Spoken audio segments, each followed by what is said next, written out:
আমার একটা জিনিস মনে হয়, রিলিজিয়ন ইজ অফেন বিং মিসইন্টারপ্রিটেড। একদিন এলগিনের রোডের মোড়ে একটা চায়ের দোকানে চা খাচ্ছিলাম।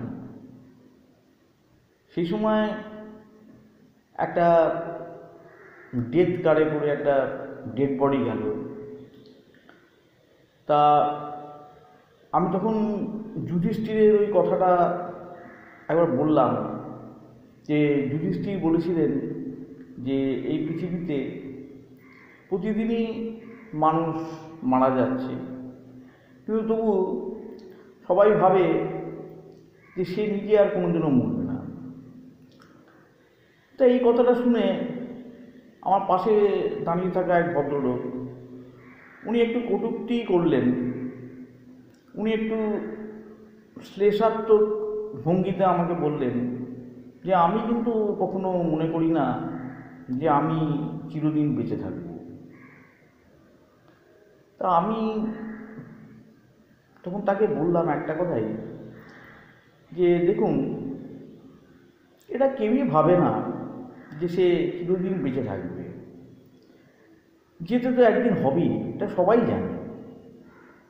কিন্তু একটা কথা একটু ভাবার আছে, সেটা হচ্ছে যে মৃত্যু যখন আমাদের জীবনের একটা অবশ্যম্ভাবী ঘটনা, তখন মৃত্যুর দিকে তাকিয়ে বা মৃত্যুকে মাথায় রেখে আমরা কি কোনো কাজ সেই অর্থে করি?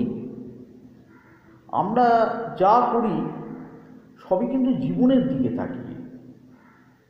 আজকে ভাই ভাইকে ঠকাচ্ছে, ভাই বোনকে ঠকাচ্ছে, আরও একটু সুখ, আরও টাকা, আরও একটু ক্ষমতা, আরও ইগো, এসবের পেছনে যে আমরা সরদম দৌড়চ্ছি, সবটাই কিন্তু জীবনের দিকে তাকিয়ে, মৃত্যুর দিকে তাকিয়ে কিন্তু নয়। আমরা কি একবার ভাবছি যে কালকে আমি তো নাও থাকতে পারি, আর আমি যখন মারা যাব তখন আমি সঙ্গে করে কিছু নিয়েও যেতে পারবো না। এই ব্যাপারটা কিন্তু আমরা মাথায় ভাবি না। ভাই ভাইয়ের বিরুদ্ধে মামলা লড়ছে, ভাই বোনের বিরুদ্ধে মামলা লড়ছে, এ তো হরবকত ঘটছে। আর জীবন বীমা আমরা যেটা করি, সেটাও কিন্তু মৃত্যুর দিকে তাকিয়ে নয়।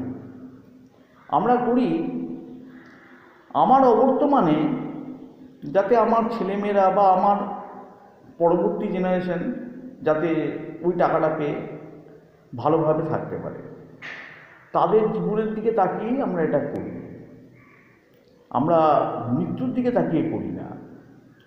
মেডিক্লেম যেটা করি, সেটাও করি যাতে সুচিকিৎসা হয়, আরও বেশি দিন বাঁচা যায়, মৃত্যুকে যতটা সম্ভব দূরে ঠেলে রাখা যায়, এই উদ্দেশ্যেই করি না। আমরা কোনো কাজই কিন্তু মৃত্যুকে মাথায় রেখে বা মৃত্যুর দিকে তাকিয়ে করি না।